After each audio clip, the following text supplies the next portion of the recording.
പാഠത്തെ നാം തുടരலாம். ദാനിയേലിന്റെ പുസ്തകം 1-ാം അധ്യായത്തിൽ നമ്മൾ തുടർച്ചയായിട്ടുള്ള വേദപാഠം നമുക്ക് പഠിക്കാം. We will read verse 3 and 4.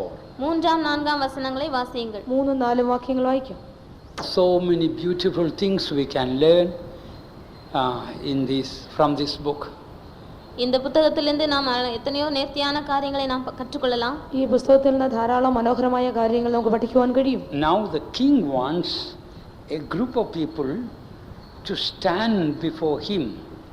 தனக்கு முன்பாக நிற்கும்படியாக ராஜாவுக்கு ஒரு கூட்டம் பேர் தேவையாயிருக்கிறது. തന്റെ മുമ്പാകെ നിർത്തുവാൻ രാജാവിന് ഇപ്പോൾ ഒരു സംഘം ജനങ്ങൾ ആവശ്യമാകുന്നു. So he puts down the conditions of the people who could stand before him.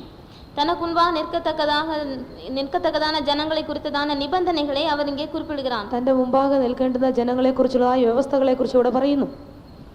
And here the king is asking Ashpenaz, the master of his eunuchs, to prepare these people who could stand before the king. ராஜாவுக்கு முன்பாக நிற்கத்தக்கதான ஒரு கூட்டம் ஜனங்களை ஆயத்தப்படுத்தும்படியாக தன் பிரதானிகளின் தலைவனாகிய അസ്പേനാസുக்கு അവൻ കൽപ്പിக்கிறான். രാജാവിന്റെ മുമ്പാകെ നിൽക്കുവാൻ ഒരു സംഘം ജനങ്ങളെ ഒരുക്കണമെന്ന് ഷണ്ഡന്മാരിൽ പ്രധാനിയായ അസ്പേനാസിനോട് രാജാവ് കൽപ്പിക്കുന്നു. So Ashpenaz was the master of the eunuchs. അസ്പേനാസ് പ്രധാനികളിൻ தலைவனாயிருக்கிறான். അസ്പേനാസ് ഷണ്ഡന്മാരുടെ പ്രധാനിയാകുന്നു. So eunuchs in the New Testament is a type of consecrated servants of God. புதிய ஏற்பாட்டில் அன்னகர்கள் என்பது പ്രതിഷ്ഠ ചെയ്യപ്പെട്ട ഊഴിയക്കാരർക്ക് നിഴലാട്ടമായിരിക്കുന്നത്. പുതിയ നിയമകാലത്തിൽ ഷണ്ഡന്മാർ എന്ന് പറയുമ്പോൾ പ്രതിഷ്ഠരായ ശുശ്രൂഷകർക്ക് സാദൃശ്യമാകുന്നു. So the master of the eunuchs means apostles in the consecrated ministry. அன்னகர்களின் தலைவன் என்று சொல்லும்போது இந்த പ്രതിഷ്ഠை பண்ணப்பட்ட ஊழியத்தில் இருக்கிற அப்போஸ்தலரை குறிக்கிறது. ഷണ്ഡന്മാരിൽ പ്രധാനി എന്ന് പറയുമ്പോൾ പ്രതിഷ്ഠിത ശുശ്രൂഷയിലെ അപ്പോസ്തലന്മാരെ സൂചിപ്പിക്കുന്നു. So these apostles are the ones to prepare this group of people to stand before the king. இந்த கூட்டம் ஜனங்களை ராஜாவுக்கு முன்பதாக நிற்கிறதுக்கு ஆயத்தப்படுத்துறதான வேலையை இந்த அப்போஸ்தலர்கள் செய்கிறார்கள். ഈ അപ്പോസ്തലന്മാരിൽ ഒരു സംഘം ജനങ്ങളെ രാജാവിന്റെ മുമ്പാകെ നിർത്തുന്നതായി ഈ വേല പ്രവൃത്തി ചെയ്യുന്നത്. Here in this 4th verse there are 7 qualities mentioned to stand before the king.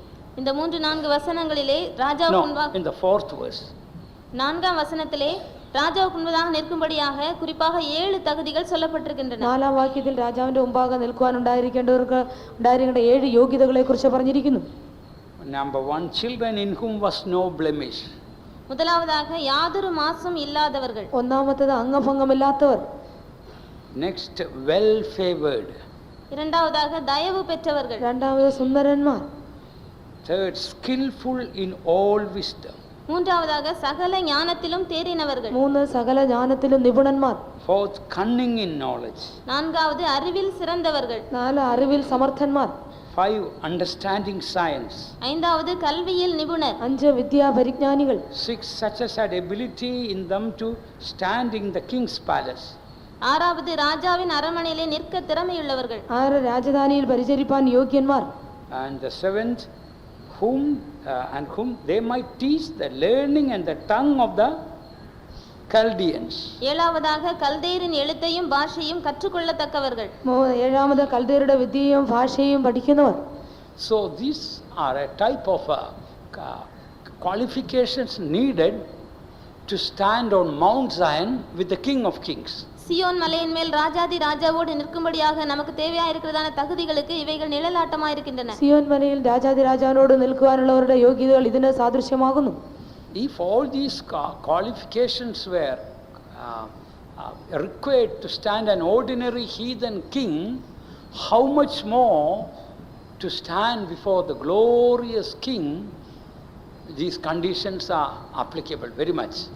ஒரு சாதாரணமான புறஜாதியான ராஜாவின் முன்னதாக நிற்பதற்கு இவ்வளவு தகுதிகள் தேவைப்படும் என்றால் ராஜாதி ராஜாவின் முன்னிலையில் நிற்கும்படியாக நமக்குள்ளே ഇതിലും മേന്മயான തകുതികൾ എതിർபார்க்கப்படுவது എவ்வளவு നിശ്ചയം. ഒരു ജാതികളുടെ രാജാവിന്റെ മുമ്പാകെ നിൽക്കുന്ന ഇത്രയധികം യോഗ്യതകൾ ആവശ്യമെങ്കിൽ തേജോമനായ രാജാതി രാജാവിന്റെ മുമ്പാകെ നിൽക്കുന്നതിന് ഇതിനേക്കാൾ യോഗ്യത അത്യന്താപേക്ഷിതമാകുന്നു. So Ashpenaz, the master of the eunuchs, had the responsibility to prepare this group of people to present before the king,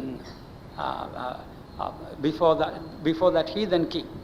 அந்த புறஜாதியான ராஜாவின் முன்னதாக நிற்கும்படியாக இந்த கூட்டம் ஜனங்களை ஆயத்தப்படுத்துறதான ஒரு உத்தரவாதம் அந்நகர்களின் தலைவனாகிய அஸ்பேனாசுக்கு இருந்தது. പുറജാതിക്കാരനായ രാജാവിന്റെ മുമ്പാകെ ഒരു സംഘം ജനങ്ങളെ നിർത്തുന്നതിനുള്ളതായ അവരെ ഒരുക്കുന്നതായ പ്രവൃത്തി ഷണ്ഡന്മാരുടെ പ്രധാനിയായ അസ്പേനാസിന് നൽകപ്പെട്ടിരുന്നു. As I told you, Aspenas, a type of apostles, so therefore we must pray for our leaders that they have a great responsibility to prepare primarily a group of saints to stand on Mount Zion. நான் ஏற்கனவே சொன்னபடி அஸ்பேனாஸ் என்பது அப்போஸ்தலருக்கு நிழலாட்டமாக இருக்கிறது. ஆனபடினால் ஒரு கூட்டம் பரிசுத்தவான்களை சியோனில் கொண்டு போய் நிறுத்தும்படியாக அவர்களுக்கு இருக்கிறதான அந்த உத்தரவாதத்தை அவர்கள் நிறைவேற்றும்படியாக നടത്തിപ്പുകാരர்களுக்காக நாம் ജെபிக்க வேண்டும். ഞാൻ മുമ്പ് തന്നെ പറഞ്ഞു അസ്പേനാസ് എന്ന് പറയുമ്പോൾ അപ്പോസ്തലൻ എന്ന സാദൃശ്യമാകുന്നു. ആകയാൽ ഒരു സംഘം വിശുദ്ധന്മാരെ ദൈവത്തിന്റെ മുമ്പാകെ കൊണ്ട് നിർത്തുന്നതിന് ഉത്തരവാദിത്വം അവർക്കുള്ളത് കൊണ്ട് നടത്തിപ്പുകാർക്ക് വേണ്ടി പ്രാർത്ഥിക്കേണ്ടിയിരിക്കുന്നു. Read Revelation 14:1. வெளிப்படுத்தின விசேஷம் 14ஆம் அதிகாரம் 1ஆம் வசனத்தை வாசியுங்கள். വെളിപ്പാട് പുസ്തകം 14 അധ്യായം 1 വാക്യം. 144 standing before the lamb or stood with the lamb on Mount Zion. 144,000 பேர் ஆட்டுக்குட்டியானவரோடு கூட தேவன் அவருக்கு முன்பதாக சியோனிலே நிற்கிறார்கள். 144,000 പേർ സിയോൻ മലയിൽ കുഞ്ഞാടിനോട് കൂടെ നിൽക്കുന്നു. And we read in Luke 21:36 to stand before the Son of God, what qualification needed? லூக்கா 21ஆம் அதிகாரம் 36ஆம் வசனத்திலே மனுஷகுமாரனுக்கு முன்பாக நிற்க நாம் பாத்திரவான்களா எண்ணப்படுவதற்கு என்ன தகுதி தேவை என்று பார்க்கிறோம். ലൂക്കോസ് 21 അധ്യായം 36ആം വാക്യത്തിൽ മനുഷ്യപുത്രന്റെ മുമ്പാകെ നിൽപ്പാൻ പ്രാപ്തരാകേണ്ടതിനുള്ള യോഗ്യതകളെ കുറിച്ച് വായിക്കുന്നു. Before the Son of Man, watch and pray always, and that we may be accounted worthy to escape all these things. இனி சம்பவிக்க போகிற இவைகளுக்கெல்லாம் தப்பி மனுஷகுமாருக்கு முன்பாக நிற்க பாத்திரவான்களா எண்ணப்படும்படி நாம் எப்போதும் ஜெபம் பண்ணி விழித்திருக்க வேண்டும். സംഭവിക്കാനുള്ള എല്ലാറ്റും ഒഴിഞ്ഞു പോകാനും മനുഷ്യത്തിന് മുന്നിൽ നിൽപ്പാനും നമ്മൾ പ്രാപ്തരാകേണ്ടതിന് സദാകാലം ഉണർന്നും പ്രാർത്ഥിച്ചും കൊണ്ടിരിക്കണം. God willing, one by one we will study these 7 qualifications to stand before the King of Kings. தேவனுக்கு சித்தமானால் ராஜாதி ராஜாவுக்கு முன்னதாக நிற்பதற்கு தேவையான இந்த 7 தகுதிகளையும் ஒன்றன் பின் ஒன்றாக நாம் படிக்கலாம். ദൈവഹിതമാകുന്നെങ്കിൽ രാജാതി രാജാവിന്റെ മുമ്പാകെ നിൽക്കേണ്ടതിന് ആവശ്യമായ 7 യോഗ്യതകളെക്കുറിച്ച് ഓരോന്നായി പഠിക്കാം. First we find children in whom was no blemish. முதலாவதாக யாதொரு மாசும் இல்லாதவர்கள். ഒന്നാമതായിട്ട് യാതൊരുവിധ അംഗഭംഗവും ഇല്ലാത്തവർ. Angafangam, that is one way true. Without any spot, without any flaw, without any blamable condition, unblemished. எந்த கரையோ குறையோ பிழைகளோ இல்லாமல் குற்றஞ்சாட்டப்படாத ஒரு மாசற்றதான ஒரு அனுபவம். യാതൊരുവിധ ഊനമോ കളങ്കവും ഇല്ലാത്തതായ ഒരു അവസ്ഥ. If a heathen kings, the first qualification condition is putting for an unblemished life, how much more for our God we need to have an unblemished, spotless, pure character. ஒரு புறஜாதியான மன்னன் தனக்கு முன்பாக நின்று சேவிக்கும்படியாக தெரிந்து கொள்கிறவர்களின் முதலாவது தகுதியாக இந்த மாசில்லாத ஜீவியத்தை எதிர்பார்ப்பான் என்றால் நம்முடைய தேவனுக்கு முன்பாக நாம் ஒரு കളങ്കമற்ற സ്വഭാവം உள்ளவர்களாக இருக்க வேண்டியது எவ்வளவு அவசியம். ഒരു പുറജാതിക്കാരനായ രാജാവ് തന്നെ പരിചരിപ്പാനായി യാതൊരുവിധ ഊനമില്ലാത്ത ബാലന്മാരെ അവർ പ്രതീക്ഷിക്കുന്നുവെങ്കിൽ നമ്മുടെ രാജാതി രാജാവ് എത്രയധികം നിഷ്കളങ്കമായ ഒരു ജീവിതമാണ് പ്രതീക്ഷിക്കുന്നത്. Beloved ones, as servants of God, this is the first quality we need. அருமையானவர்களே, தேவனுடைய ஊழியக்காரராகிய நமக்கு இதுதான் முதலாவது நமக்கு தேவையா இருக்கிறதான சுபாவம். പ്രിയമുള്ളവരെ, ദൈവ ശുശ്രൂഷകരായിരിക്കാൻ നമുക്ക് ഒന്നാമതുണ്ടായിരിക്കേണ്ട യോഗ്യത ഇതാകുന്നു. Spotless character. கரையற்ற കളങ്കமற்றதான ஒரு சுபாவம். കരയില്ലാത്ത കളങ്കമില്ലാത്ത ഒരു സ്വഭാവം. Unblemished, pure life. மாசற்ற தூய்மையான ஒரு ஜீவியம். ഊനമില്ലാത്ത പരിശുദ്ധമായ ഒരു ജീവിതം. We read in Exodus chapter 12 what type of paschal lamb has to be offered. யாத்ராகம் 12ஆம் அதிகாரத்திலே பஸ்கா ஆட்டுக்குட்டி எப்படிப்பட்டதா இருக்க வேண்டும் என்று நாம் வாசிக்கிறோம். പുറപ്പാട് പുസ്തകം 12ആം അധ്യായത്തിൽ പെസഹ കുഞ്ഞാട് എങ്ങനെയുള്ളതായിരിക്കണമെന്ന് നാം വായിക്കുന്നു. Please read. First condition for the lamb should be without blemish. பஸ்கா ஆட்டுக்குட்டியின் முதலாவது நிபந்தனை அது பழுதற்றதா இருக்க வேண்டும் என்பதுதான். പെസഹ കുഞ്ഞാടിന്റെ ഒന്നാമത്തെ അവസ്ഥ അത് ഊനമില്ലാത്തതായിരിക്കണം. Lamb itself is a type of Christ, the meekness and the innocency of Christ. ஆட்டுக்குட்டி என்பது கிறிஸ்துவினுடைய சாந்தம், കളങ്കമற்ற தன்மை ഇവற்றை குறிக்கிறது. സാട്ടിൻകുട്ടി എന്ന് പറയുമ്പോൾ ക്രിസ്തുവിന്റേതായ ശാന്തതയും സൗമ്യതയും സൂചിപ്പിക്കുന്നു. The lamb should be without any spot or wrinkle or blemish. இந்த ஆட்டுக்குட்டி எவ்விதமான பழுதும் கரையும் குறையும் இல்லாததா இருக்க வேண்டும். ഈ ആട്ടിൻകുട്ടി ഊനമില്ലാത്തതും കറ ചുളുക്കമില്ലാത്തതായിരിക്കണം. It should be a male. அது ஒரு ஆணாக இருக்க வேண்டும். അതൊരു ആണുമായിരിക്കണം. Male shows a symbol of strength. ஆண் என்பது பலத்தை குறிக்கிறது. ആൺ എന്ന് പറയുമ്പോൾ ശക്തിയുടെ സൂചകമാകുന്നു. Women called a weaker vessel. பெண் என்பது பலவீன பாண்டம் என்று அழைக்கப்படுகிறது. പെണ്ണ് എന്ന് പറയുമ്പോൾ അത് ബലഹീന പാത്രം എന്ന് വിളിക്കപ്പെടുന്നു. So if we have to be the lamb to be sacrificed, we must be unblemished and must be strong in the Lord. நாம் பலியாக்கப்பட வேண்டிய ஒரு ஆட்டுக்குட்டியாக இருக்க வேண்டுமானால் தேவனுக்கு முன்பதாக நாம் பழுதற்றவர்களாகவும் பலனுள்ளவர்களாகவும் இருக்க வேண்டும். നാം ഒരു യാഗമായി തീരേണ്ട ആട്ടിൻകുട്ടിയായി തീരണമെങ്കിൽ ദൈവത്തിന്റെ മുമ്പാകെ നാം ഊനമില്ലാത്തതും ശക്തിയുള്ളതുമായിരിക്കണം. And it should be of the first year. அது ஒரு வயதுள்ளதா இருக்க வேண்டும். அது ஒரு வயசு പ്രായമുള്ളതാകണം. First year shows the prime of life. ஒரு வயது என்பது ജീവിതத்தின் முக்கியமான கட்டத்தை குறிக்கிறது. ഒരു വയസ്സ് എന്ന് പറയുമ്പോൾ ജീവിതത്തിന്റെ പ്രധാന ഘട്ടത്തെ സൂചിപ്പിക്കുന്നു. Prime of life means, you are in the height of your strength and vitality and stamina. Prime of life. நம்முடைய பலன், அதுக்கு என்ன சொல்லு? வீரியம், இவற்றினுடைய உச்சகட்டத்தில் நாம் இருக்கிற நிலவரத்தை இது குறிக்கிறது. നമ്മുടെ വീര്യം ബലത്തിന്റെ എല്ലാം അത്യുച്ച കോടിയിലുള്ള അവസ്ഥ. In other words, when we die or when we are finally offering ourselves as a sacrifice, we must be in the height of our spiritual life. அதாவது நாம் மரிக்கும் போது அல்லது நம்மை கடைசியாக நம்முடைய ஜீவனை கர்த்தருடைய கையில் அர்ப்பணிக்கும் போது நாம் நம்முடைய ஆவிக்குரிய ஜீவியத்தின் உச்ச கட்டத்திலே உன்னத நிலவரத்திலே இருக்க வேண்டும். നാം മരിക്കുമ്പോൾ അല്ലെങ്കിൽ നമ്മുടെ ജീവൻ നമ്മുടെ ദൈവത്തിന്റെ കരങ്ങളിൽ ഏൽപ്പിക്കപ്പെടുമ്പോൾ ആത്മീയ ജീവിതത്തിന്റെ പരമകോടിയിലായിരിക്കണം. We must be a male, in other words, spiritually very strong. நாம் ஒரு ஆணாக, அதாவது ஆவிக்குரிய பிரகாரமாக மிகவும் பலனுள்ளவர்களாக இருக்க வேண்டும். ആൺ എന്ന് പറയുമ്പോൾ ആത്മീയമായി നാം ശക്തിയുള്ളവരായി കാണപ്പെടണം. Your lamb shall be without blemish. உங்கள் ஆட்டுக்குட்டி பழுதற்றதா இருப்பதாக. നിങ്ങളുടെ ആട്ടിൻകുട്ടി ഊനമില്ലാത്തതായിരിക്കണം. മലയാളത്തിൽ എന്താ? അല്ലല്ല. Your lamb shows your personal, intimate, close relationship with Christ. உங்கள் ஆட்டுக்குட்டி என்பது உங்களுடைய நெருங்கிய கர்த்தரோடு உள்ளதான தனிப்பட்டதான ஐக்கியத்தை தொடர்பை குறிக்கிறது. നിങ്ങളുടെ ആട്ടിൻകുട്ടി എന്ന് നിങ്ങൾക്ക് ദൈവ കർത്താവുമായിട്ടുള്ളതായ അടുത്ത സമ്പർക്കത്തെ സൂചിപ്പിക്കുന്നു. I am sad in Tamil and Malayalam that important word is missing. Your lamb means your personal, intimate relationship with the Lamb of God. உங்கள் ஆட்டுக்குட்டி என்பது நீங்கள் ആട്ടുകുട്ടിയാനവരോട് நீங்கள் കൊണ്ടിരിക്കുന്നതാണ് നെരുങ്ങിയ ഐക്യത്തെയും തുടർബയും കുറിക്കുന്നത്. നിങ്ങളുടെ ആട്ടിൻകുട്ടി കുഞ്ഞാടുമായിട്ടുള്ള നിങ്ങളുടെ വ്യക്തിപരമായ അടുത്ത സമ്പർക്കത്തെ സൂചിപ്പിക്കുന്നു. Such a lamb should be offered to God. அப்படிப்பட்ட ஆட்டுக்குட்டி தான் தேவனுக்கு பலியாக அர்ப்பிக்கப்பட வேண்டும். അങ്ങനെയുള്ള ആട്ടിൻകുട്ടിയാണ് ദൈവത്തിന് യാഗമായി അർപ്പിക്കേണ്ടത്.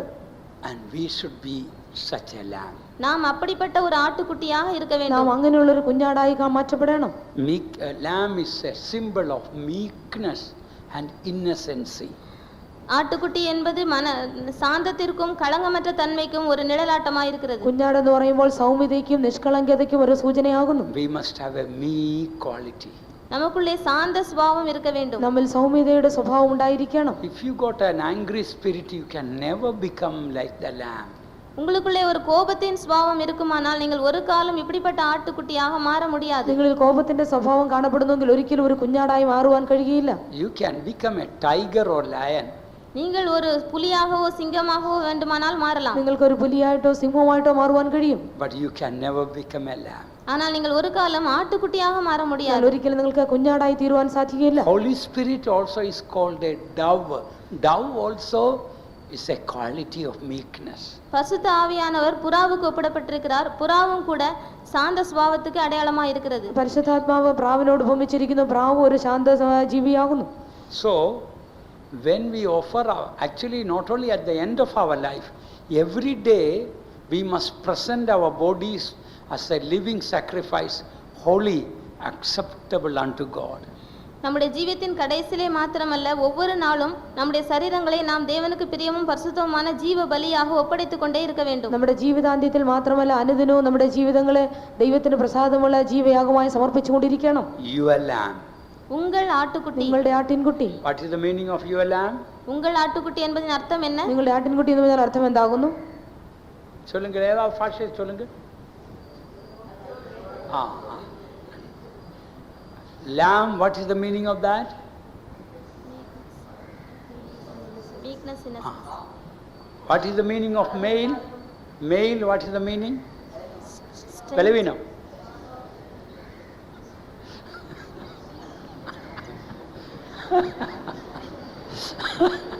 என்ன சொன்ன?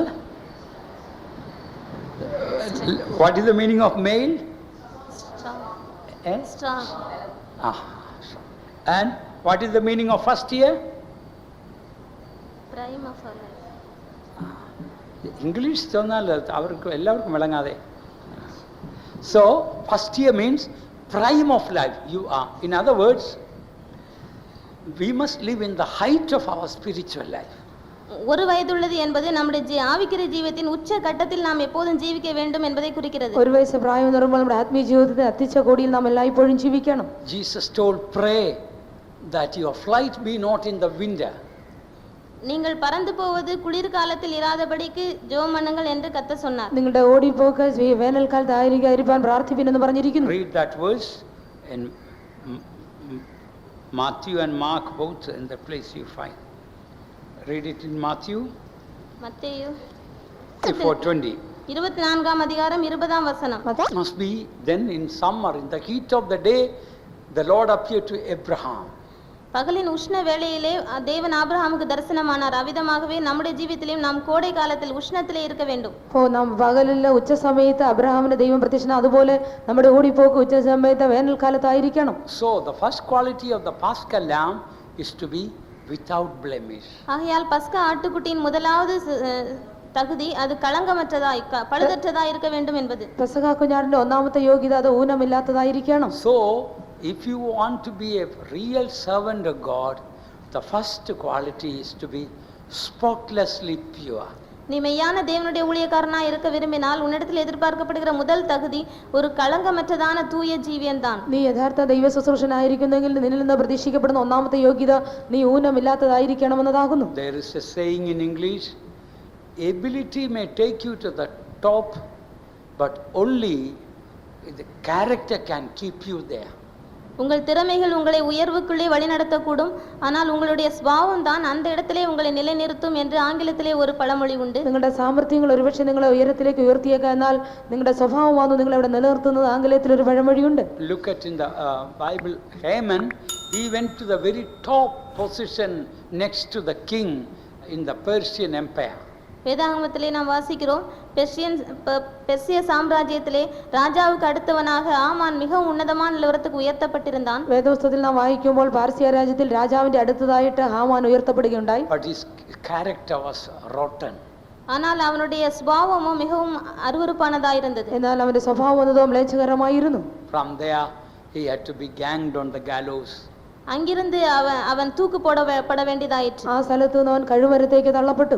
And we can see in the world also like there are so many people like President Nixon, and he had to be impeached. உலகத்திலும் கூட இப்படிப்பட்ட அநேகரை நாம் பார்க்கிறோம். ஜனாதிபதியாக இருந்ததான நிக்சன் என்பவருக்கும் கூட இந்த நிலவரம் உண்டாயிற்று. ലോകത്തിൽ ഇങ്ങനെയുള്ളതായ കാര്യങ്ങൾ കാണുവാൻ കഴിയും. പ്രധാനമന്ത്രി നിക്സനും അതാവുന്നു സംഭവിച്ചത്. For the greatest need of a servant of God is not ability but purity. ஆகையால் ஒரு தேவ ஊழியக்காரனுடைய முக்கியமான தேவை திறமை அல்ல, சுபாவம் தான். ഒരു ശുശ്രൂഷകന് വളരെ ആവശ്യമുള്ളതായ കാര്യം தூய்மையான ஜீவியம் தான். സാമർത്ഥ്യമല്ല, ഒരു വിശുദ്ധിയാവുന്നവൻ ആവശ്യമായിരിക്കുന്നത്. So the first quality we always should have that in our heart, our mind, our thoughts, our words, our deeds, our intentions, imaginations, all to be holy, holy, holy. நம்முடைய இருதயம், நம்முடைய சிந்தைகள், நினைவுகள், நம்முடைய நோக்கங்கள், நம்முடைய உணர்ச்சிகள் இவை எல்லாமே முற்றிலும் பரிசுத்தமாக இருக்க வேண்டும். இதுவே நம்முடைய மனதிலே நாம் எப்போதும் வைத்திருக்க வேண்டியதான முதலாவது காரியம். നമ്മുടെ മനസ്സ്, ചിന്ത, വിചാരങ്ങൾ, നിരൂപണങ്ങൾ, സങ്കല്പങ്ങൾ എല്ലായ്പ്പോഴും വിശുദ്ധമായി പരിശുദ്ധമായി കാണപ്പെടണം. ഇതാണ് നമ്മുടെ മനസ്സിൽ സംഗ്രഹിക്കേണ്ട കാര്യവും. When two disciples wanted to follow Jesus, இரண்டு சீஷர்கள் இயேசுவை பின்பற்ற விரும்பின போது, രണ്ട് ശിഷ്യന്മാർ യേശുവിനെ അനുഗമിക്കുവാൻ താല്പര്യപ്പെട്ടപ്പോൾ, see the question that Jesus asked. அவர்களிடத்திலே கர்த்தராக இயேசு கேட்ட கேள்வியை பாருங்க. അവരോട് കർത്താവ് യേശു ചോദിച്ച ചോദ്യം നോക്കുക. John chapter 1 verse 37 and 38. Two disciples were following Jesus. இரண்டு சீஷர்கள் இயேசுவை பின்பற்றுகிறார்கள். രണ്ട് ശിഷ്യന്മാർ യേശുവിനെ അനുഗമിക്കുന്നു. Jesus turned round and asked them a question. இயேசு திரும்பி பார்த்து அவர்களிடத்திலே ஒரு கேள்வியை கேட்கிறார். യേശു തിരിഞ്ഞ് അവരോട് ഒരു ചോദ്യം ചോദിക്കുന്നു. He didn't say, whom seek you? அவர் யாரை தேடுகிறீர்கள் என்று கேட்கவில்லை. നിങ്ങൾ ആരെ അന്വേഷിക്കുന്നു എന്ന് അവൻ ചോദിച്ചില്ല. But he asked, what seek ye? ஆனால் என்ன தேடுகிறீர்கள் என்று தான் அவர் கேட்டார். എന്നാൽ നിങ്ങൾ എന്ത് അന്വേഷിക്കുന്നു എന്ന് ചോദിച്ചു. In other words, Jesus is asking, I know you are seeking me, but I want to know, what are you seeking in me? I have so many qualities in me, but out of which, what are you seeking? இன்னொரு விதத்தில் சொல்ல போனால் கர்த்தராகிய இயேசு, நீங்கள் என்னை தேடுகிறீர்கள் என்று எனக்கு தெரியும், ஆனால் என்னிடத்திலே நீங்கள் என்ன தேடுகிறீர்கள்? என்னிடத்திலே ஏராளமான சுபாவங்கள் உண்டு, அவைகளிலே குறிப்பிட்டு நீங்கள் எதை தேடுகிறீர்கள் என்று தான் அவர் கேட்கிறார். കർത്താവ് യേശു വേറെ മറ്റു വാക്കിൽ പറയുന്നുവെങ്കിൽ നിങ്ങൾ എന്നെ അന്വേഷിക്കുന്നത് എനിക്കറിയാം, എന്നാൽ എന്നിൽ പല സ്വഭാവങ്ങളുണ്ട്, അത് നിങ്ങൾ എന്താകുന്നു അന്വേഷിക്കുന്നതെന്നാണ് ചോദിക്കുന്നത്. Some people follow Jesus because they want to be happy. சிலர் தாங்கள் சந்தோஷமா இருக்க வேண்டும் என்ற நோக்கத்திற்காக இயேசுவை பின்பற்றுகிறார்கள். ചിലർ തങ്ങൾക്ക് സന്തോഷം ഉണ്ടാകാനായി യേശുവിനെ അനുഗമിക്കുന്നു. Some people seek healing from Jesus. சிலர் இயேசுவினிடத்திலிருந்து சுகத்தை தேடுகிறார்கள். ചിലർ യേശുവിൽ നിന്ന് സൗഖ്യത്തെ അന്വേഷിക്കുന്നു. Some people are seeking from Jesus forgiveness of sins. சிலர் தங்களுடைய பாவ மன்னிப்பை இயேசுவினிடத்திலிருந்து தேடுகிறார்கள். ചിലർ തങ്ങളുടെ പാപങ്ങളുടെ ക്ഷമയ്ക്ക് വേണ്ടി യേശുവിനെ അന്വേഷിക്കുന്നു. Some seek money, become prosperous, rich. சிலர் பணம், செழிப்பு, ஐஸ்வர்யம் இவற்றை இயேசுவினிடத்தில் தேடுகிறார்கள். ചിലർ യേശുവിൽ നിന്ന് പണം, ധനം, സമ്പന്നത അന്വേഷിക്കുന്നു. Some are seeking success in life. சிலர் தங்கள் ஜீவியத்திலே வெற்றியை அவரிடத்தில் தேடுகிறார்கள். ചിലർ തങ്ങളുടെ ജീവിതത്തിൽ വിജയത്തിനായി യേശുവിനെ So അന്വേഷിക്കുന്നു. what Jesus was asking was that, yes, I know you are seeking me, but I want to know, what are you seeking in me? ஆனால் கர்த்தராகிய இயேசு இங்கே கேட்கிறார், நீங்கள் என்னை தேடுகிறீர்கள் என்று எனக்கு தெரியும், ஆனால் என்னிடத்திலே நீங்கள் என்னத்தை தேடுகிறீர்கள் என்று கேட்கிறார். ഇവിടെ കർത്താവ് യേശു ക്രിസ്തു പറയുന്നത്, നിങ്ങൾ എന്നെ അന്വേഷിക്കുന്നത് എനിക്കറിയാം, എന്നാൽ എന്നിൽ എന്താവും നിങ്ങൾ അന്വേഷിക്കുന്നത്? So if Jesus will ask you today, what are you seeking from me? What is your answer? இன்றைக்கு கர்த்தராகிய இயேசு உங்களிடத்திலே வந்து என்னிடத்திலே நீ என்ன தேடுகிறாய் என்று கேட்டால் நீங்கள் என்ன சொல்லுவீர்கள்? ഇന്ന് കർത്താവ് യേശു ക്രിസ്തു വന്ന് എന്നിൽ നിങ്ങൾ എന്ത് അന്വേഷിക്കുന്നു ചോദിക്കുന്നെങ്കിൽ നിങ്ങളുടെ ഉത്തരം എന്തായിരിക്കും? I want to be wise.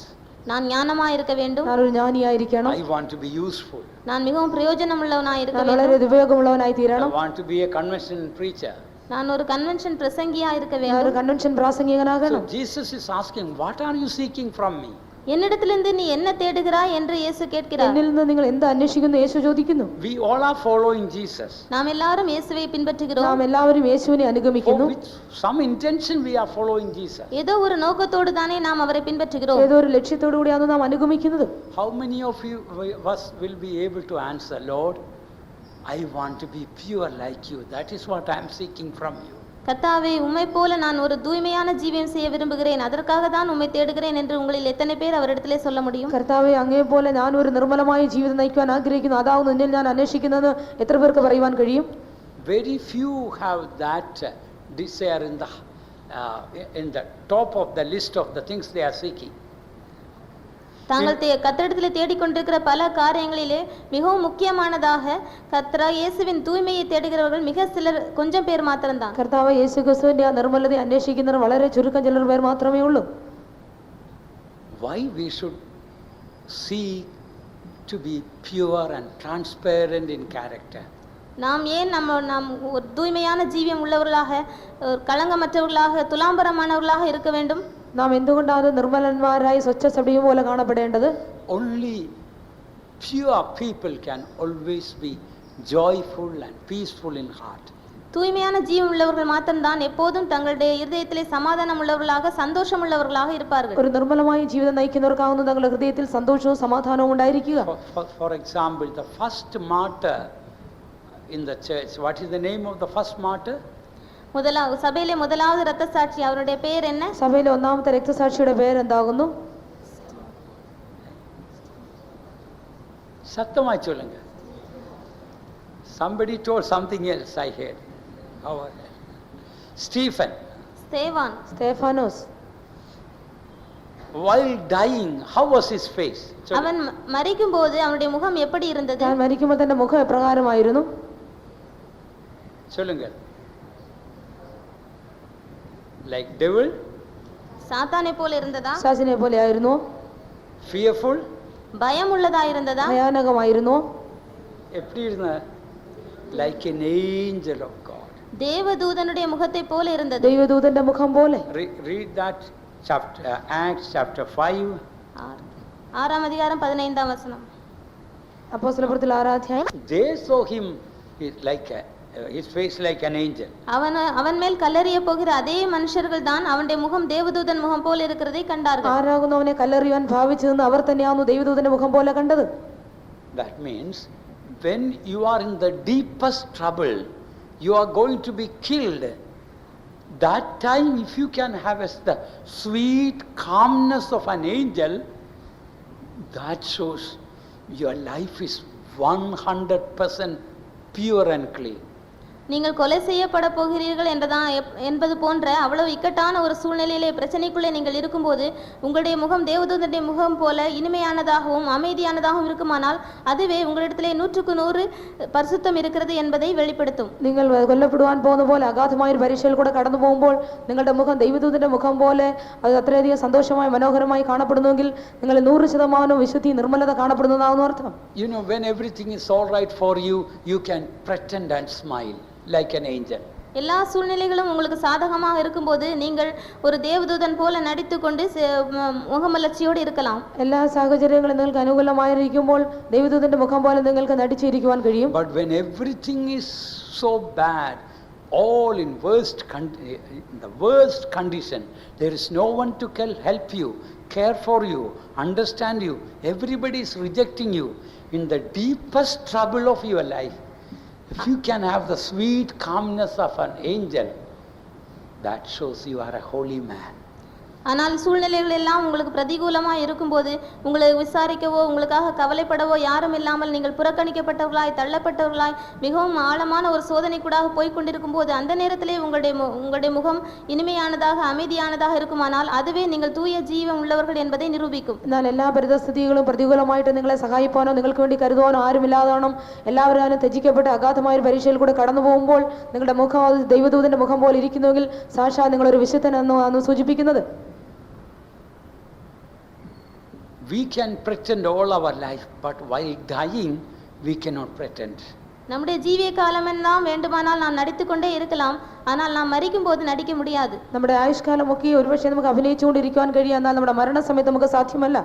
Some servants of God, if they are just rebuked very little, corrected very little, they are disturbed, their face changes. சில தேவ ஊழியக்காரர்களை கொஞ்சம் திருத்தினால் போதும், கொஞ்சம் கடிந்து கொண்டால் போதும், உடனடியாக அவருடைய முகமே மாறிவிடுகிறது. ചില ദൈവ ശുശ്രൂഷ അല്പം തിരുത്തുമ്പോഴോ ശാസിക്കുമ്പോഴോ അവരുടെ മുഖത്തിന് രൂപമായി മാറുന്നു. When you are corrected, if you are unhappy, that shows you don't want your life to be corrected. நீங்கள் திருத்தப்படும் போது அதை பற்றி உங்களுக்கு சந்தோஷம் இல்லாமற் போகுமானால் நீங்கள் திருத்தப்பட விருப்பமற்றவர்களாக இருக்கிறீர்கள் என்றுதான் அர்த்தம். You don't want your life to be corrected. உங்களுடைய ஜீவியம் திருத்தப்படுவது உங்களுக்கு விருப்பம் இல்லை என்றுதான் அர்த்தம். നിങ്ങളെ തിരുത്തുമ്പോൾ നിങ്ങൾക്ക് അത് സന്തോഷമായി തീരുന്നില്ല എങ്കിൽ നിങ്ങളുടെ ജീവിതം തിരുത്തപ്പെടുന്നതിൽ നിങ്ങൾ ഇഷ്ടപ്പെടുന്നില്ല എന്നാണ് അർത്ഥം. How do you know your life, you want your life to be corrected? உங்கள் ஜீவியம் திருத்தப்பட வேண்டும் என்று நீங்கள் விரும்புகிறீர்கள் என்பதை எப்படி விளங்கிக் கொள்ளலாம்? നിങ്ങളുടെ ജീവിതം തിരുത്തപ്പെടണമെന്ന് നിങ്ങൾ ആഗ്രഹിക്കുന്നത് എങ്ങനെയാണെന്ന് മനസ്സിലാക്കുന്നത്? You will love the people who correct you. யார் உங்களை திருத்துகிறார்களோ அவர்களை நீங்கள் நேசிப்பீர்கள். ആരാകുന്നു നിങ്ങളെ തിരുത്തുന്നത് അവരെ നിങ്ങൾ സ്നേഹിക്കും. Because you know, through that person my life is being corrected. ஏனென்றால் அந்த குறிப்பிட்ட நபர் மூலமாக தான் என்னுடைய ஜீவியம் திருத்தப்பட்டது என்று நீங்கள் உணர்வீர்கள். ആ പ്രത്യേകമായ വ്യക്തി മുഖാന്തരമാണ് നിങ്ങളുടെ ജീവിതം തിരുത്തപ്പെട്ടതെന്ന് നിങ്ങൾ ഗ്രഹിക്കും. So this verse about that the children without blemish has something, a deep meaning. யாதொரு மாசும் இல்லாதவர்கள் என்று குறிப்பிடப்பட்டிருக்கிறதான இந்த வசனத்திலே ஆழ்ந்த அர்த்தங்கள் இருக்கின்றன. യാതൊരു ഊനമില്ലാത്തത് എന്നുള്ള പദത്തിൽ ആഴമേറിയ സത്യങ്ങൾ അടങ്ങിയിരിക്കുന്നു. In the Bible we read only the unblemished people can offer the bread of the Lord. Read Leviticus 21:17. So those who offer the bread of God should be unblemished. தேவனுடைய அப்பத்தை செலுத்தும்படி சேருகிறவன் அங்கவீனம் உள்ளவன் இருக்கக்கூடாது அல்லது பழுதுள்ளவனா இருக்கக்கூடாது. ദൈവത്തിന്റെ ഭോജനം അർപ്പിപ്പാൻ വരുന്നവൻ അംഗഹീനനായിരിക്കരുത്, ഊനമില്ലാത്തവനായിരിക്കണം. So offering the bread of God, one meaning in the New Testament is preaching the word of God. தேவனுடைய அப்பத்தை செலுத்துவது என்பது പുതിയ ഏർപ്പാട്ടിലെ ദൈവത്തിന്റെ വചനത്തെ പ്രസംഗിപ്പதற்கு അടയാളം. ദൈവത്തിന്റെ ഭോജനം അർപ്പിക്കുന്നത് പുതിയ നിയമകാലത്തിൽ ദൈവത്തിന്റെ വചനം പ്രസംഗിക്കുന്നതിനെ സൂചിപ്പിക്കുന്നു. And offering the bread of God also shows that only holy people can do the perfect will of God. தேவனுடைய அப்பத்தை செலுத்துதல் என்பதற்கு பரிசுத்தமுள்ளவர்கள் மாத்திரமே தேவனுடைய பரிபூர்ணமான சித்தத்தை செய்ய முடியும் என்றும் அர்த்தம் கொடுக்கலாம். ദൈവത്തിന്റെ ഭോജനം അർപ്പിക്കാതെ വരുമ്പോൾ വിശുദ്ധരായവർക്ക് മാത്രമേ ദൈവത്തിന്റെ പൂർണ്ണമായ ദൈവികത ചെയ്യാൻ കഴിയുള്ളൂ. Because offering the bread of God in the showbread table, one has to come to the holy place. சமூக தப்ப மேசையிலே வந்து தேவனுடைய அப்பத்தை படைக்க வேண்டுமானால் செலுத்த வேண்டுமானால் அந்த ஆசாரியன் பரிசுத்த ஸ்தலத்திற்குள்ளே வர வேண்டும். കാഴ്ചയപ്പത്തിന്റെ മേശയിൽ ആ ദൈവത്തിന്റെ ഭോജനം അർപ്പിക്കണമെങ്കിൽ ആ പുരോഹിതൻ വിശുദ്ധ സ്ഥലത്തേക്ക് കടന്നു വരണം. I want to emphasize this point very much. இந்த குறிப்பிட்ட விஷயத்தை நான் மிகவும் வலியுறுத்தி சொல்ல விரும்புகிறேன். ഈ പ്രത്യേകമായ വിഷയത്തെ വളരെ ദർശനമായി ഞാൻ പറയുന്നു. Because now you are in the training center. ஏனென்றால் இப்போது நீங்கள் பயிற்சி நிலையத்தில் இருக்கிறீர்கள். എന്തുകൊണ്ടാണ് നിങ്ങൾ ഇപ്പോൾ പരിശീലന കേന്ദ്രത്തിലാകുന്നു? Maybe after 1 or 2 years you may be going to so different parts of India or different parts of the world. 1-2 வருஷங்களுக்குள்ளாக நீங்கள் இந்தியாவின் பல பகுதிகளுக்கோ அல்லது உலகத்தின் பல பகுதிகளுக்கோ இடமாற்றமாக அனுப்பப்படக்கூடும். 1-2 വർഷങ്ങൾക്ക് ശേഷം ഇന്ത്യയുടെ പല ഭാഗങ്ങളിലേക്കോ ലോകത്തിന്റെ പല ഭാഗങ്ങളിലേക്കോ സ്ഥലമാറ്റം ചെയ്യപ്പെട്ടേക്കാം. That time if you have to preserve your life, அந்த சந்தர்ப்பங்களிலே நீங்கள் உங்கள் ஜீவியத்தை பாதுகாத்துக் கொள்ள வேண்டும் என்றால் ആ സമയത്ത് നിങ്ങളുടെ ജീവിതങ്ങൾ കാത്തുകൊള്ളണമെങ്കിൽ you should have the priority, the top in the list of your priorities should be holiness unto the Lord. நீங்கள் முக்கியத்துவம் கொடுக்கிற பல காரியங்களிலே உச்ச கட்டத்திலே முதலாவதாக கர்த்தருக்கு பரிசுத்தம் என்பதுதான் உங்கள் ஜீவியத்தில் பிரதானமானதாக இருக்க வேண்டும். നിങ്ങൾ പ്രാധാന്യം കൊടുക്കുന്ന പല കാര്യങ്ങളിലും ഏറ്റവും ഉന്നതമായി നിൽക്കേണ്ടത് യഹോവയ്ക്ക് വിശുദ്ധം എന്നുള്ള കാര്യമായിരിക്കണം. With humility I can say, by the grace of God, as I lived in the western country for about 20 years, the Lord preserved me. மேற்கத்திய நாடுகளிலே நான் 20 வருஷங்களாக ஊழியம் செய்து வந்தேன். அப்போது கர்த்தருடைய கிருபையினாலே நான் என் ஜீவியத்தை காத்து கொண்டேன் என்று மனத்தாழ்மையோடு சொல்லிக் കൊള്ളുகிறேன். എല്ലാ താഴ്മയോടും കൂടെ പറഞ്ഞ് പാശ്ചാത്യ ദേശത്തെ 20 വർഷക്കാലം ഞാൻ ദൈവത്തിന്റെ വേല ചെയ്തുകൊണ്ടിരുന്നു. അവിടെ എന്നെയൊക്കെ സൂക്ഷിക്കുവാൻ കഴിയുമെന്ന് പറയുവാൻ കഴിയും. I think the worst city in the world is Paris. உலகத்திலே மிகவும் மோசமான இடம் பாரிஸ் தான். ലോകത്തിലെ ഏറ്റവും മോശമായ സ്ഥലം പാരീസ് ആകുന്നു. That's what I think. என்று இப்படி நான் நினைக்கிறேன். ഞാൻ ചിന്തിക്കുന്നു. I don't want to explain to you the state of the city of Paris. அந்த பாரிஸ் பட்டணத்தின் நிலவரத்தை நான் உங்களுக்கு விளக்க விரும்பவில்லை. ആ പാരീസ് പട്ടണത്തിന്റെ സ്ഥിതിയെക്കുറിച്ച് നിങ്ങളോട് പറയാൻ വിശദീകരിക്കാൻ ആഗ്രഹിക്കുന്നില്ല. But I thank God, God preserved me there also. ஆனால் கர்த்தருக்கு ஸ்தோத்திரம், அந்த இடத்திலும் கூட தேவன் என்னை பாதுகாத்தார். ആ സ്ഥലത്തും ദൈവം എന്നെ സൂക്ഷിച്ചതിനാൽ ഞാൻ ദൈവത്തെ സ്തുതിക്കുന്നു. I know it is the mercies of God. அது தேவனுடைய இரக்கங்கள் மாத்திரமே என்று நான் அறிந்திருக்கிறேன். അത് ദൈവത്തിന്റെ കാരുണ്യം മാത്രമെന്ന് ഞാൻ അറിയുന്നു. So I want to again emphasize to you. ஆகையால் நான் மீண்டுமாக உங்களுக்கு நான் வலியுறுத்தி சொல்ல விரும்புகிறது என்னவென்றால், ഒരിക്കൽ കൂടി ഞാൻ നിങ്ങളോട് പറയുന്നത് എന്തെന്നാൽ, if you love purity of life, you will be a blessed person. நீங்கள் ஜீவியத்தின் தூய்மையை வாஞ்சிப்பீர்கள் என்றால் நீங்கள் ஆசீர்வதிக்கப்பட்ட ஒருவராய் இருப்பீர்கள். നിങ്ങൾ ജീവിതത്തിന്റേതായ വിശുദ്ധിയെ നിർമ്മലതയെ ആഗ്രഹിക്കുന്നുവെങ്കിൽ നിങ്ങൾ അനുഗ്രഹിക്കപ്പെട്ടവരായി കാണപ്പെടും. Even if a little mistake happening, we don't force you, but it will be good if you go to the elders and confess that state. உங்கள் ஜீவியத்திலே மிகவும் சின்ன ஒரு தவறு வந்தால் கூட நாங்கள் இதை குறித்து கட்டாயப்படுத்துகிறதில்லை.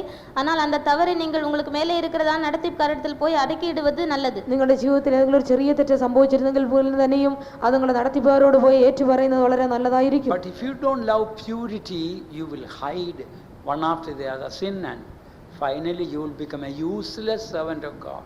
ஆனால் நீங்கள் தூய்மையான ஜீவியத்தை விரும்பாவிட்டால் வாஞ்சிக்காவிட்டால் நீங்கள் ஒன்றன் பின் ஒன்றாக உங்களுக்கு வருகிறதான தவறுகளை எல்லாம் மறைத்து வைத்து கடைசியாக பிரயோஜனமில்லாத ஒரு ஊழியக்காரனாக മാറിവിടുவீர்கள். നിങ്ങൾ നിർമ്മലമായ ഒരു ജീവിതം വാഞ്ചിക്കാതോണോ ഓരോ തെറ്റുകളും ഒന്നൊന്നായി മറച്ചു വെക്കുന്നുവെങ്കിൽ അവസാനത്തിൽ നിഷ്പ്രയോജനമായ ഒരു ശുശ്രൂഷനായി മാറ്റപ്പെടും. Read that word holiness unto the Lord, that is in Exodus chapter 28 verse 36 to 38. கர்த்தருக்கு பரிசுத்தம் என்றதான பட்டம் அந்த பாகையின் முகப்பிலே இருக்க வேண்டும். യഹോവയ്ക്ക് വിശുദ്ധം എന്നുള്ള പട്ടണം മുടിയുടെ മുൻഭാഗത്ത് കെട്ടണം. So forefront of the mitre shows the center of our thoughts. பாகையின் முகப்பு என்பது நம்முடைய நினைவுகளின் மையத்தை குறிக்கிறது. ആ മുടിയുടെ മുൻഭാഗം എന്ന് പറയുമ്പോൾ നമ്മുടെ ചിന്തയുടേതായ മധ്യഭാഗത്തെ സൂചിപ്പിക്കുന്നു. So holiness unto the Lord should be in the center of our thoughts. ஆகையால் கர்த்தருக்கு பரிசுத்தம் என்பது நம்முடைய நினைவுகளின் மையமாக இருக்க வேண்டும். ആകയാൽ യഹോവയ്ക്ക് വിശുദ്ധം എന്നാൽ നമ്മുടെ ചിന്തകളുടെ നടുവിൽ കാണപ്പെടണം. And it shall be upon Aaron's forehead. அது ஆரோனுடைய நெற்றியிலே இருக்க வேண்டும். അത് അഹരോന്റെ നെറ്റിയിൽ കാണപ്പെടണം. Why? ஏன்? എന്തുകൊണ്ട്? That Aaron may bear the iniquity of the holy things. பரிசுத்தமானவைகளின் தோஷத்தை ஆரோன் சுமக்கும்படியாக. വിശുദ്ധ വസ്തുക്കളുടെ കുറ്റം അഹരോൻ വഹിക്കേണ്ടതിന്. To bear the iniquity of the holy things means to bear the iniquity of the people of God. பரிசுத்தமானவைகளின் தோஷத்தை சுமப்பது என்பது தேவ ஜனங்களுடைய அக்கிரமத்தை சுமப்பதை குறிக்கிறது. വിശുദ്ധ വസ്തുക്കളുടെ കുറ്റം വഹിക്കുക എന്ന് പറയുമ്പോൾ ദൈവജനങ്ങളുടെ അകൃത്യം വഹിക്കുന്നതിനെ കാണിക്കുന്നു. One day you may be sent out as brother in charge and sister in charge to some places. நீங்கள் ஒரு பொறுப்புள்ள சகோதரனாகவோ சகோதரியாகவோ மற்ற இடங்களுக்கு ஒரு நாளிலே அனுப்பப்படுவீர்கள். ഒരു ചുമതലക്കാരനായ സഹോദരനായോ സഹോദരിയായോ ഒരു കാലത്ത് നിങ്ങൾ അയക്കുവാൻ പോകുന്നു. If you have to bear the believers' burdens and problems, we must have a pure heart. விசுவாசிகளுடைய பாரங்களையும் பிரச்சனைகளையும் நீங்கள் சுமக்க வேண்டுமென்றால் உங்களுக்கு ஒரு தூய்மையான இருதயம் இருக்க வேண்டும். വിശ്വാസികളുടേതായ ഭാരത്തെ അകൃത്യത്തെയും കുറ്റത്തെയും നിങ്ങൾ വഹിക്കണമെങ്കിൽ നിർമ്മലമായ ഒരു ഹൃദയം നമുക്ക് ഉണ്ടായിരിക്കണം. So holiness unto the Lord should be in the forehead, so that it shall be always upon his forehead, that they may be accepted before the Lord. அவர்கள் கர்த்தருடைய சந்நிதியில் அங்கீகரிக்கப்படும்படியாக கர்த்தருக்கு பரிசுத்தம் என்றதான நெற்றி பட்டம் எப்போதும் அவர்களுடைய நெற்றியில் இருக்க வேண்டும். യഹോവയുടെ മുമ്പാകെ അവർ അംഗീകരിക്കപ്പെടേണ്ടതിന് യഹോവയ്ക്ക് വിശുദ്ധം എന്നതായ പട്ടം എല്ലായ്പ്പോഴും നെറ്റിയിൽ ഉണ്ടായിരിക്കണം. So if they have to be, if the people in the church have to be accepted before God, the servant of God should have holiness unto the Lord on the forehead. சபையார் தேவனுடைய சமூகத்தில் அங்கீகரிக்கப்பட வேண்டுமானால் அந்த சபைக்கு பொறுப்பாக இருக்கிற ஊழியக்காரர் தன் நெற்றியிலே கர்த்தருக்கு பரிசுத்தம் என்றதான நெற்றி பட்டம் உள்ளவனாய் இருக்க வேண்டும். സഭയിലെ ജനങ്ങൾ ദൈവത്തിന്റെ മുമ്പാകെ പ്രസാദകരമായി അംഗീകരിക്കപ്പെടണമെങ്കിൽ സഭയുടെ ശുശ്രൂഷകന്റെ നെറ്റിയിൽ യഹോവയ്ക്ക് വിശുദ്ധം എന്നുള്ള പട്ടം ഉണ്ടായിരിക്കണം. So the spiritual meaning is that if when the rapture takes place, if the congregation has to be accepted before the Lord, the servant of God should have holiness unto the Lord in his life.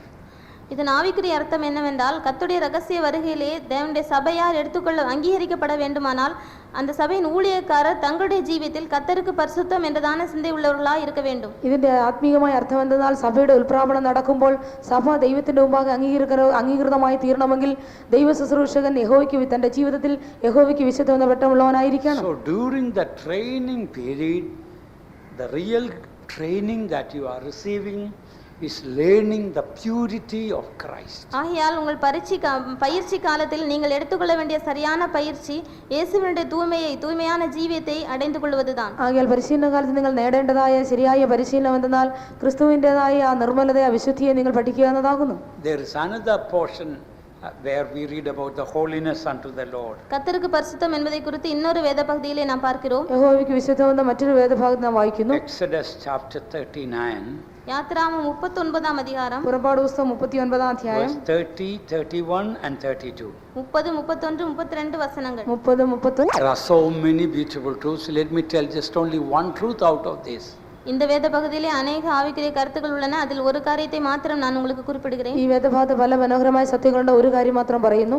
So holiness unto the Lord, if that plate is put fastened in the high upon the mitre, then according to verse 32, then all the work of the tabernacle is finished.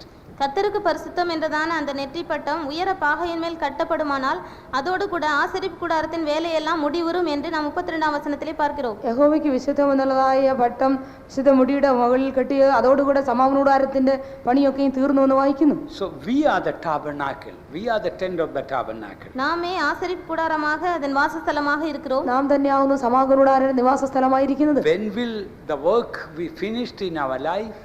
நம்முடைய ஜீவியத்தில் இந்த வேலை எப்போது முடிவு பெறும்? നമ്മുടെ ജീവിതത്തിൽ എപ്പോഴാണ് ഈ പണി പൂർത്തിയാകുന്നത്? All the work of the tabernacle of the tent finished when holiness unto the Lord was tied. ஆசரிப்பு கூடாரமாகிய வாசஸ்தலத்தின் வேலையெல்லாம் எப்போது முடிந்தது? அந்த கர்த்தருக்கு பரிசுத்தம் என்றதான நெற்றி பட்டம் பாகையின் மேல் கட்டப்பட்ட போதுதான். തിരുനിവാസത്തിന്റെ പണിയൊക്കെ എപ്പോഴാകുന്നു പൂർത്തിയായത്? യഹോവയ്ക്ക് വിശുദ്ധം എന്നുള്ള നെറ്റിപ്പട്ടം ആ മൗടിമേൽ കെട്ടിയപ്പോൾ. In other words, beloved ones, once we really have holiness unto the Lord in the forefront, in the center of our thoughts, in one sense, the work of God is finished in this tent. கர்த்தருக்கு பரிசுத்தம் என்றதான என்பது நம்முடைய சிந்தையின் மையமாக வந்து விடுமானால் ஒரு விதத்திலே நம்முடைய இந்த கூடாரத்தின் வேலை நிறைவு பெறுகிறது என்றுதான் இது விளக்குகிறது. യഹോവയ്ക്ക് വിശുദ്ധമെന്നതായ പട്ടം നമ്മുടെ ചിന്തയുടേതായ നടുവിൽ വന്നിരിക്കുന്നുവെങ്കിൽ ഈ കൂടാരത്തിലായ ദൈവത്തിന്റെ പ്രവൃത്തി പൂർത്തിയായെന്നാണ് അർത്ഥം. So in other words, if we may be very good preachers and singers and talented in useful and everything, if holiness unto the Lord is not right in the center of our life, our ministry never finished, even if we live up to the age of 90. நாம் நல்ல ஒரு பிரசங்கியாக, பாடகராக, பல தாளந்துகள், வரங்கள் பெற்றவர்களாக இருக்கலாம். ஆனால் கர்த்தருக்கு பரிசுத்தம் என்பது நம்முடைய ஜீவியத்தின் மையமாக இராவிட்டால் ஒரு காலம் நம்முடைய ஊழியம் நிறைவு பெறுகிறதில்லை. ஒருவேளை 90 வயதாகி இருக்கலாம், ஆனாலும் நம்முடைய ஊழியம் முற்று பெறாது. നാം നല്ല സാമർഥ്യമുള്ള പാട്ടുകാരോ അല്ലെങ്കിൽ നല്ലവണ്ണം പ്രാസംഗികരോ ആയിരുന്നേക്കാം. എന്നാൽ യഹോവയ്ക്ക് വിശുദ്ധം എന്നുള്ള പട്ടണം നമ്മുടെ ജീവിതത്തിന്റെ ചിന്തയുടെ നടുവിൽ വരുന്നില്ല എങ്കിൽ നമ്മുടെ ശുശ്രൂഷ എന്നത് പൂർത്തിയാക്കപ്പെടുന്നില്ല. ഒരുപക്ഷെ 90 വയസ്സായെങ്കിൽ തന്നെ അത് പൂർത്തിയാക്കപ്പെടുന്നില്ല. Also if I say the other way around, whether you are young or old, if you really keep purity in the center of your heart, in the center of your life and thought, in one sense your ministry finished. வேறு விதத்திலே சொல்ல வேண்டுமானால், நீங்கள் இளம் வயதுள்ளவர்களாக இருந்தாலும் முதிர்ந்தவராக இருந்தாலும் கர்த்தருக்கு பரிசுத்தம் என்பதை உங்கள் ஜீவியத்திலும் சிந்தையிலும் மையப்பொருளாக கொண்டிருப்பீர்களானால் உங்கள் ஊழியம் வெற்றிகரமாக நிறைவு பெற்றிருக்கிறது என்பதை அது காட்டும். ഒരു വാക്കിൽ പറയുന്നുവെങ്കിൽ യഹോവയ്ക്ക് വിശുദ്ധം എന്നുള്ളത് നിങ്ങളുടെ ജീവിതത്തിന്റെ നിങ്ങളുടെ ചിന്തയുടെ അർത്ഥഭാഗത്ത് വന്നിരിക്കുന്നുവെങ്കിൽ ഒരു ഭാഗത്ത് നിങ്ങളുടെ ശുശ്രൂഷ എന്നത് പൂർത്തിയാക്കപ്പെട്ടിരിക്കുന്നു. Now let us come back again to Daniel. இப்போது நாம் தானியேலின் புத்தகத்துக்கு திரும்ப வருவோம். ഇപ്പോൾ നമുക്ക് ദാനിയേലിന്റെ പുസ്തകത്തിലേക്ക് മടങ്ങി വരാം. So these 7 qualities mentioned, the first one, Daniel had it. இங்கு சொல்லப்பட்டிருக்கிறதான இந்த 7 தகுதிகளிலே முதல் தகுதியை தானியேல் கொண்டிருந்தான். ഈ ഇവിടെ പറഞ്ഞിരിക്കുന്ന യോഗ്യതകളിൽ ഒന്നാമത്തെ യോഗ്യത ദാനിയേലിന് ഉണ്ടായിരുന്നു. Later on we will study about how it was found in Daniel. தானியேலிலே இந்த தகுதி எப்படி காணப்பட்டது என்பதை பிற்பாடு நாம் படிக்கலாம். ഈ യോഗ്യത എപ്രകാരം ദാനിയേലിൽ കാണപ്പെട്ടിരുന്നതിനെക്കുറിച്ച് പിന്നീട് പഠിക്കാം. And also the secret of the success of Daniel was this unblemished character. தானியேலுடைய ஜெயத்தின் ரகசியமே அவனுடைய കളങ്കമற்றதான മാസില്ലാത്തதான സ്വഭാവம்தான். ദാനിയേലിന്റെ വിജയത്തിന്റെ രഹസ്യം തന്നെ ആ ഊനമില്ലാത്തതായ സ്വഭാവമായിരുന്നു. Bible scholars say when Daniel was brought to Babylon, he might have been 14 or 15 or at the most 16. தானியேல் பாபிலோனுக்கு கொண்டு வரப்பட்ட போது அவன் அதிகபட்சம் 14, 15 அல்லது 16 வயதுள்ளவனாகவே இருந்தான் என்று வேத பண்டிதர்கள் சொல்லுகிறார்கள். ദാനിയേലിനെ ബാബേലിലേക്ക് കൊണ്ടുവരപ്പെട്ടപ്പോൾ ഏകദേശം 14 15 കൂടിപ്പോയാൽ 16 വയസ്സാக ഉണ്ടായിരിക്കുമെന്ന് വേദപണ്ഡിതന്മാർ അഭിപ്രായപ്പെടുന്നു. That was the time when he was as a teenager, that was the time he was zealous for purity. அவன் இளம் வயதுள்ளவனாய் இருந்த அந்த நேரத்தில் தான் அவன் பரிசுத்தத்துக்காக, தூய்மைக்காக வைராக்கியம் உள்ளவனாய் இருந்தான். ആ യൗവനക്കാരനായിരുന്നപ്പോൾ അവൻ വിശുദ്ധിക്ക് വേണ്ടി, നിർമ്മലതയ്ക്ക് വേണ്ടി ശുഷ്കാന്തി ഉള്ളവനായി കാണപ്പെട്ടിരുന്നു. As he grew old, that zeal never died out of him. அவன் வளர வளர அந்த வைராக்கியம் அவனை விட்டு தணிந்து போகவே இல்லை. താൻ വളർന്ന വൃദ്ധനായപ്പോഴും ആ ശുഷ്കാന്തി എന്ന് അവനിൽ നിന്ന് വിട്ടുമാറിപ്പോയില്ല. That was the secret of his promotion to the highest place in Babylon. அதுதான் அவன் பாபிலோனிலே மிகவும் உயர்ந்த நிலவரத்துக்கு, பதவிக்கு உயர்த்தப்படுவதற்கு காரணமாயிருந்தது. ബാബേൽ രാജ്യത്തെ തന്റെ സ്ഥാനം ഉയർത്തപ്പെടുന്നതിനുള്ളതായ ഒരു രഹസ്യവും അതുതന്നെയായിരുന്നു. India to Ethiopia 127 countries. He was the president of the all 127 countries. India முதல் எத்தியோப்பியா தேசம் வரைக்கும் 127 தேசங்களுக்கும் அவன் ஒரு பிரதான அதிகாரியாக இருந்தான். ஏதோ ஒரு தேசத்துக்கு அல்ல, இந்தியாவுக்கு மாத்திரமே ஒரு ஜனாதிபதியாக இருப்பது என்பதே பெரிய காரியம். ഏതോ ഒരു രാജ്യത്തിന് വേണ്ടി മാത്രമല്ല, ഇന്ത്യയിലെ ഒരു പ്രധാനമന്ത്രി ആയിരിക്കുന്ന ഒരു വലിയ കാര്യമാകും. But for 127 countries. ஆனால் அவன் 127 நாடுகளுக்கு பிரதான அதிகாரியாக இருந்தான். 127 സംസ്ഥാനങ്ങൾക്ക് അവൻ പ്രധാന അധികാരിയായിരുന്നു. And not for 3 years or 4 years or 5 years. அதுவும் 3, 4 அல்லது 5 வருடங்களுக்கு மாத்திரமல்ல. அது 3, 4, 5 വർഷങ്ങൾക്ക് വേണ്ടി മാത്രമല്ല. He lived, if the Bible calculations are correct, he lived up to early 90s. வேதாகம கணக்குகள் சரியாக இருக்கும் என்றால் அவன் 90 வயது வரைக்கும் கூட அவன் உயிரோடு இருந்திருக்கிறான். വേദപുസ്തക കണക്കൂടെ ശരിയെങ്കിൽ 90 വയസ്സ് വരെ അവൻ ജീവനോടെ ഇരുന്നു. Even after his retirement, the king brought him back to that position. அவன் பதவி ஓய்வு பெற்ற பின்னரும் கூட ராஜா அவனை திரும்பவுமாக அந்த பதவி ஏற்கும்படி அழைக்கிறான். താൻ പദവിയിൽ നിന്ന് വിരാമം പ്രാപിച്ചതിന് ശേഷം രാജാവ് വീണ്ടും ആ സ്ഥാനത്തേക്ക് അവനെ വിളിക്കുന്നു. God can promote only holy people. தேவன் பரிசுத்தமுள்ளவர்களை மாத்திரமே உயர்த்தக்கூடும். വിശുദ്ധരായ മനുഷ്യരെ മാത്രമേ ദൈവത്തിന് ഉയർത്തുവാൻ കഴിയൂ. By the way, promotion does not mean a promotion in the earthly worldly way. உயர்வு என்று சொல்லும்போது அது உலக பிரகாரமானதை நான் குறிக்கவில்லை. ഉന്നമനം എന്ന് പറയുമ്പോൾ ലൗകികമായിട്ടുള്ള കാര്യങ്ങളല്ല. Where does promotion come from? உயர்வு எங்கிருந்து வருகிறது? ഉന്നമനം എവിടെ നിന്നാണ് വരുന്നത്? We read in the Bible, promotion does not come from the west or south or east.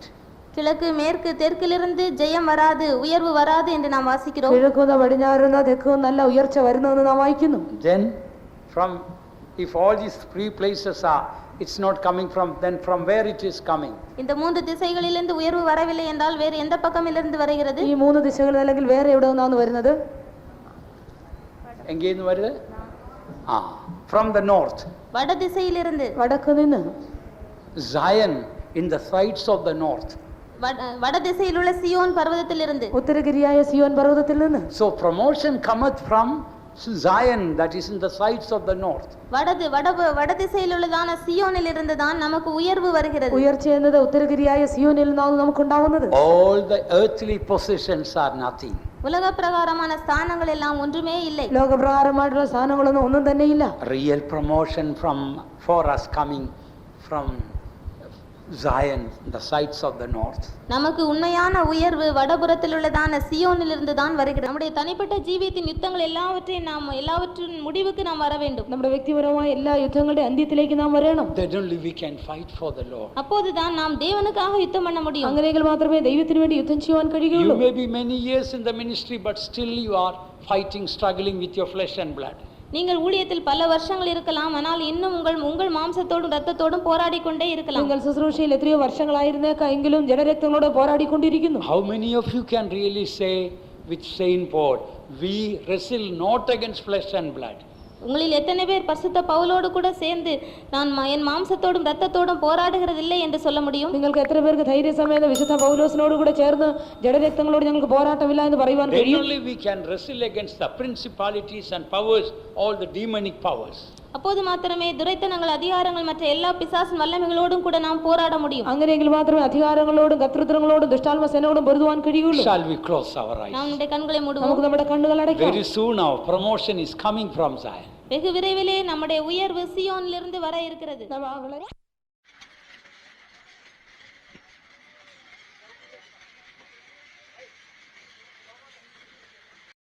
Have a day of being upheld by God's love.